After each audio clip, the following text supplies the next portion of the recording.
안녕하세요. 저희가 지금 하게 될 코너는 목사님 궁금해요인데요.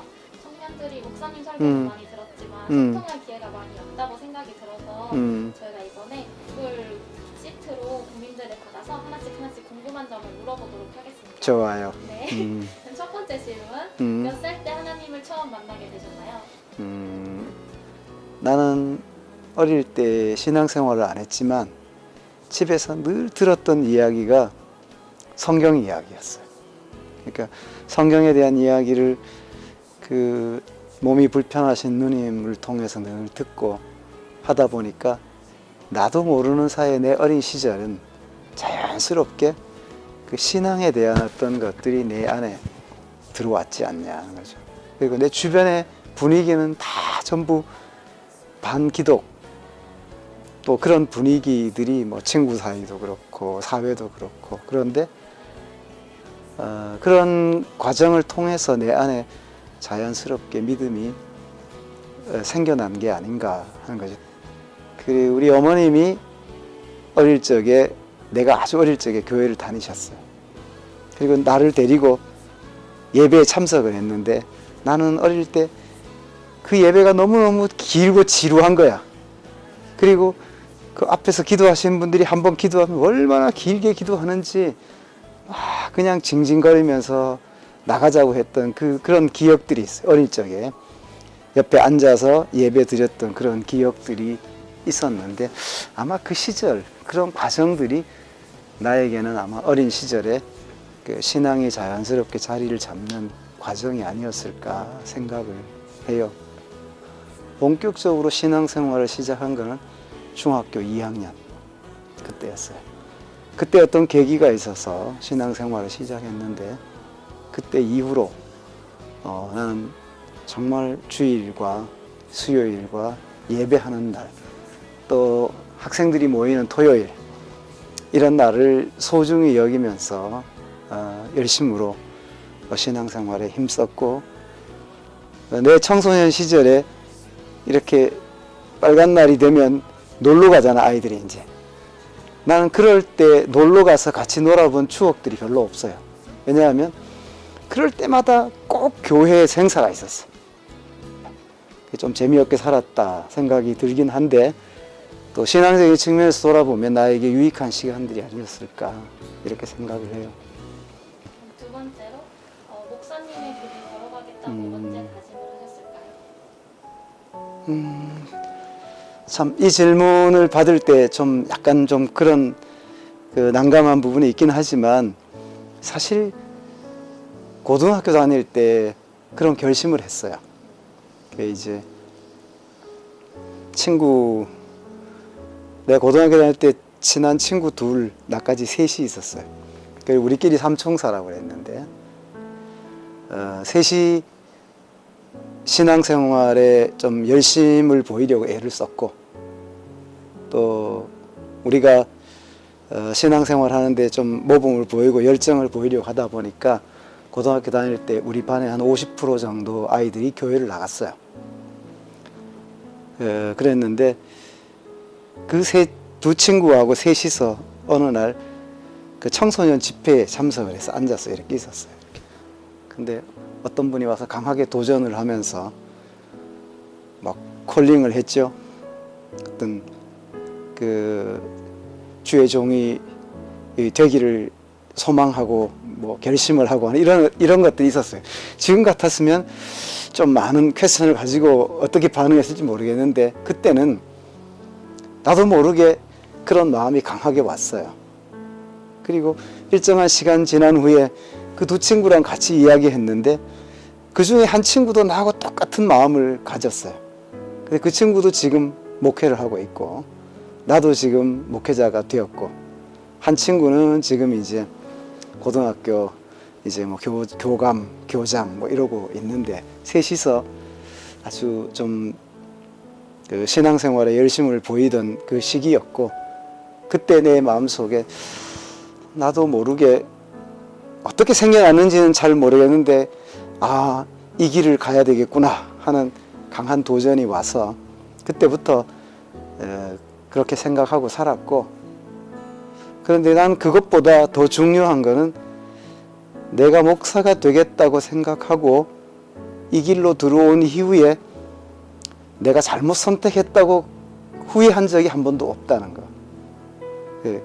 내가 그 이후에 내가 이 길을 잘못 들어서서 참 실수했다. 그러지 않았으면 더 세상에서 새로운 삶을 살 수 있었을 텐데 하는 그런 어떤 후회가 있었음직도 한데 한 번도 그런 마음을 가져본 적이 없다는 거. 그래서 이 부분에 대해서 나는 늘 이제 하나님의 소명은 이렇게 오는 거겠구나 생각을 했죠. 그래서 하나님 앞에 소명을 갖는다는 게 내가 이 일 말고 다른 일을 하는 나를 생각해 본 적이 없어요. 수년 전에 CBS에서 우리 교회 한번 녹화하러 왔을 때도 그때 나에게 물어보길래 그랬어요. 나는 내가 목사가 아닌 다른 삶에 대해서 아직도 생각해 본 적이 없습니다. 그랬어요. 그게 이제 나에게서는 그게 소명이라고 늘 생각을 했던 거죠. 청년들이 큐티 기도를 하는 것 같아요. 큐티를 매일매일 하는 것이 쉽지 않은데 어떻게 하면 잘 할 수 있을지 궁금해요. 큐티에 따로 방법을 자꾸 배우는 게 또 이상할 것 같다고 생각해요. 자꾸 사람들은 큐티 하는 법, 큐티 세미나, 큐티 방법 이런 것에 좀 관심을 많이 갖는 것 같아요. 근데 사실 그게 필수적이진 않을 거라고 생각을 하고요. 가장 중요한 거는 하나님의 말씀을 대하는 우리의 자세가 아닐까 생각해요. 그냥 말씀을 읽으면서 이 말씀에서 하나님이 나에게 무엇이라고 말씀하시는가 하는 거죠. 그래서 우리가 성경을 읽어보면 성부 하나님이 우리에게 직접 말씀하실 때나 아니면 예수 그리스도가 말씀하실 때나 아니면 성령의 감동을 통해서 우리에게 다가올 때나 그런 순간순간들이 있어요. 그래서 항상 말씀을 읽고 난 다음에 그 말씀을 묵상을 하고 생각을 해보는 거죠. 오늘 이 본문에서 하나님은 나에게 뭐라고 말씀하고 계시나? 오늘 내가 읽은 본문에서 예수 그리스도는 나한테 뭐라고 말씀하고 계시나? 아니면 오늘 성경을 읽고 성령 하나님은 나에게 뭐라고 말씀하시는가? 여기에 귀를 기울이고 나면 저절로 적용이 될 수 있다고 생각을 해요. 그리고 그 말씀을 내 삶에 나에게 말씀하시는 하나님이 원하시는 뜻을 찾아서 풀고 적어내면은 말씀을 묵상하는 일에 실패하지 않을 것 같다 생각을 해요. 질문이 어렵네. 그럼 이제 조금 가볍게 청년들이 또 연애랑 결혼에 대해서도 많이 생각을 하고 있는 것 같은데 그리스도인으로서 올바른 연애는 어떻게 해야 할까요? 올바른 연애. 참 그거는 우리 김 목사님한테 물어야 되는 질문 같은데 최근에 결혼한 사람한테 물어야 될 것 같고 나는 20대 초반부터 사실은 결혼에 대해서 기도를 했었어요. 예, 그때 어떤 분이 이런 조언을 해줬어요. 당신들 10년 이상 기도하지 않고 결혼하지 마 이런 얘기를 하는 거예요. 그래서 처음에 저게 무슨 얘기인가 그랬어요. 그런데 어쨌든 순종하는 마음으로 그때부터 사실은 기도를 했었어요. 항상 기도할 때마다 결혼에 대한 기도를 했었어요. 배우자를 놓고 기도했었고 그게 중요하다는 걸 생각하면서 기도했어요. 그런데 시간이 지나고 난 후에 그 기도가 옳다는 확신이 들었어요. 하나님 앞에 오래 기도하고 정말 확신을 가지고 기도하는 거 중요하고 배우자를 위해서 기도하는 게 참 중요하다고 생각해요. 요즘 결혼에 대해서 좀 등한시하고 이제 어떤 사회적인 커리어를 쌓고 내 어떤 지위를 구축하고 스스로 독립해서도 능히 살 수 있는 위치가 되기 때문에 결혼이 이제는 필수가 아니라 선택적인 요소라고 여기면서 가는 이 사회적인 분위기는 기독교적인 측면에서 보면 이거는 반기독 정서예요. 하나님 나라를 위해서는 굉장히 하나님의 뜻에 역행하고 있는 사회적인 분위기라는 거예요. 이게 인본주의 문화와 세속주의 문화와 맞물려서 돌아가고 있는 것이지 이게 기독교 세계관과 기독교적인 사상과는 사실 좀 괴리가 좀 있어요. 그래서 좀 미리부터 결혼에 대해서 기도하고 결혼에 대한 어떤 나름의 블루프린트가 있어야 돼요. 청사진이 있어야 되는 거죠. 어떤 가정을 이루고 어떻게 살고 어떻게 하겠다고 하는 나름의 청사진을 미리 그려놓고, 물론 하나님이 우리에게 예비하시고 허락하시는 것이지만 그런 것에 대해서 기도하면서 하나님이 이루어 주시기를 간구해야 되고, 또 그렇게 기도하고 하나님께서 배우자를 만나게 하셔서 또 내가 믿고 또 신뢰하는 사랑하는 사람들이 생겨서 서로 결혼을 했을 때, 그때부터 이제는 결혼은 책임이다, 이렇게 책임. 그래, 사랑이라는 것이 전제가 되지만 눈앞에 보이는 그 사랑이 모든 것을 다 해결할 것 같지만 이제 이것도 유효기간이 또 존재하는 거야, 이게 살다 보면. 그래서 결혼이라는 건 책임이라는 단어를 떠나서는 존재할 수 없어요. 내가 결혼을 했을 때, 내가 서약하고 하나님 앞에 맹세했을 때, 내가 하나님 앞에 서약하고 맹세한 그것에 대해서 내가 평생 책임을 지고 사는 거예요. 서로에 대해서 책임을 지는 거예요.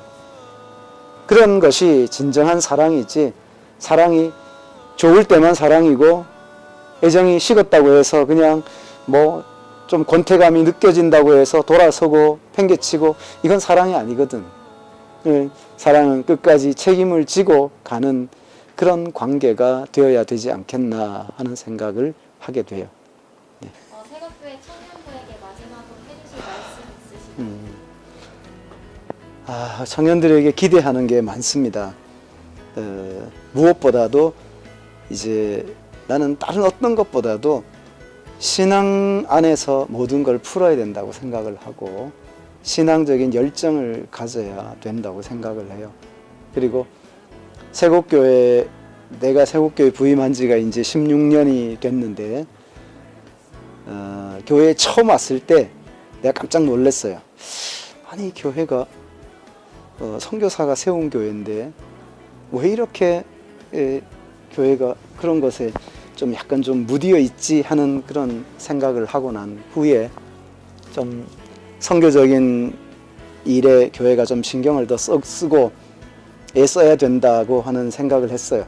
그리고 저는 이런 일에 청년들이 앞장서야 된다고 생각을 하는 거예요.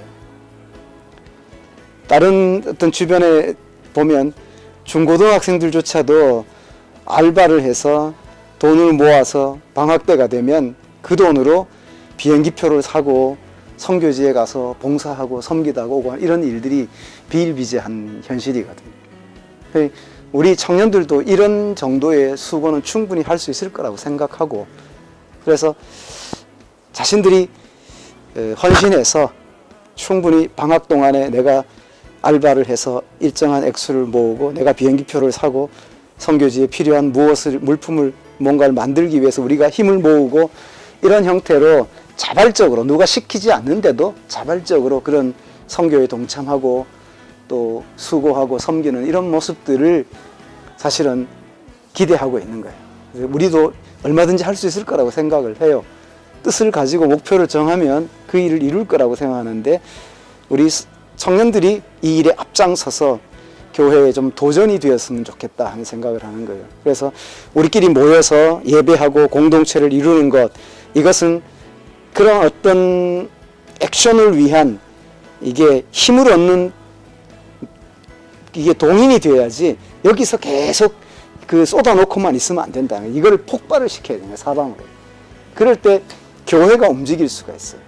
그래서 교회 안에 있는 나이 드신 분들이나 아니면 어린 청소년들이나 주일학교 아이들이나 이런 모든 사람들에게 도전을 줄 수 있는 그 힘이 청년부 안에서 응집됐다가 이게 밖으로 표출이 돼야 된다고 생각을 합니다. 좀 그런 공동체를 만들었으면 좋겠다 하는 거죠. 지난번에 내가 김바울 목사님한테 얘기했는데, 청년부 안에서도 카이로스를 시작해라. 그래서 청년들도 선교에 대한 도전을 가지고 좀 나갈 수 있는 눈을 뜨는 계기가 되었으면 좋겠다 하는 이야기들을 했어요. 그래 청년들을 위한 특별한 코스가 있어요. 길지 않게 하는 그런 과정이라도 개설을 해서 시작을 하면 교회와 청년들이 서로 이렇게 세퍼레이션 되지 않고 하나 안에 있다는 어떤 공동체 의식을 가지고 가지 않겠는가 하는 생각을 해보는 거죠. 귀한 시간 내주셔서 답변해주셔서 감사합니다. 답변해주신 거는 온라인 수련을 통해서 목사님과 소통하는 시간을 챙겨보도록 하겠습니다. 소통이 아니라 일방적인 것 같은데 소통이 될 거예요. 그 자리에 가서 앉아 있어야 되겠네 이렇게. 예. 해주시고 그래. 온라인 수련회를 위해서 또 많이 기도. 오케이 고마워요. 네, 감사합니다. 감사합니다. 예.